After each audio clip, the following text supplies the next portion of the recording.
1986 жылы Қазақстанда қой саны 39 миллионға жеткен екен. Сол кезде бір ұран болды ғой, қойдың санын бір 50 миллионға жеткізу жөнінде деген. Енді мына бүгінгі үкіметтің берген мағлұматтарына қарап отырсам, біз жаңағы 30 жылдың ішінде миллиардтаған, триллиондаған теңге қаражат беріп жүріп, Қазақстандағы қойдың санын 23 миллионға әлі жеткізе алмай жүр екенбіз. Нақты мағлұмат бойынша Ауыл шаруашылығы министрлігінің Қазақстандағы қой саны 22,8 миллион дана. Ал енді үкіметтің берген деректері рас болса, сол Қазақстанда 8 миллионға жуық мынау ірі қара мал бар. Енді осыған байланысты менің ұсынысым мынандай.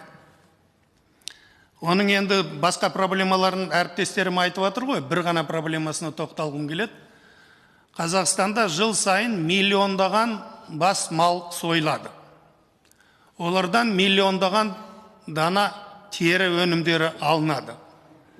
Әр қойдан шамамен 2,5 килограммнан 3,5-4 келіге дейін жүн қырқылатын болса, миллиондаған тонна жүн қырқылады. Бірақ масқара болғанда, мен осы Қазақстанның көптеген ауылдарынан өз көзіммен көрдім, осы жүнді жинап алатын адам жоқ.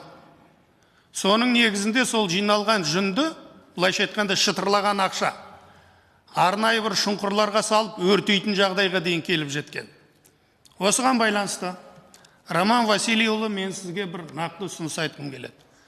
Бір кездері мынау жаңадан ашылған Абай облысы, Семей облысында бүкіл одаққа белгілі атақты тері өңдейтін зауыт болды.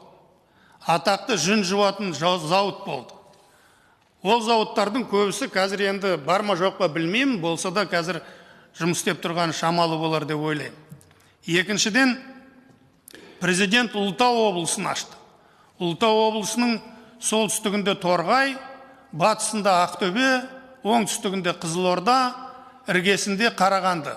Түгел Сарыарқада мыңғырған миллиондаған бас мал бар. Енді сондай зауыттың бірін, тері өңдейтін, жүн жуатын зауыттың бірін Ұлытау облысынан ашатын болса, үкімет қазір енді осы екі облысқа инвестиция тарту мәселесін ойластырып отыр ғой. Бұл біздің тарапымыздан нақты ұсыныс болар еді деп ойлаймын. Осыған қалай қарайсыз? Сіздің пікіріңізді білгім келеді. Үкімет өзі, я болмаса ГЧП арқылы, я болмаса басқа бір шетелдік инвесторды тарту арқылы болса да, осы бір мәселені шешсек, бұл нақты көмек болар еді біздің ауылдағы халыққа. Роман Васильевич, жауап берсеңіз. Сұрағыңызға рахмет.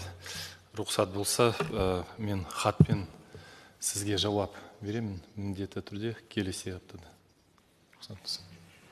Өте маңызды сұрақ.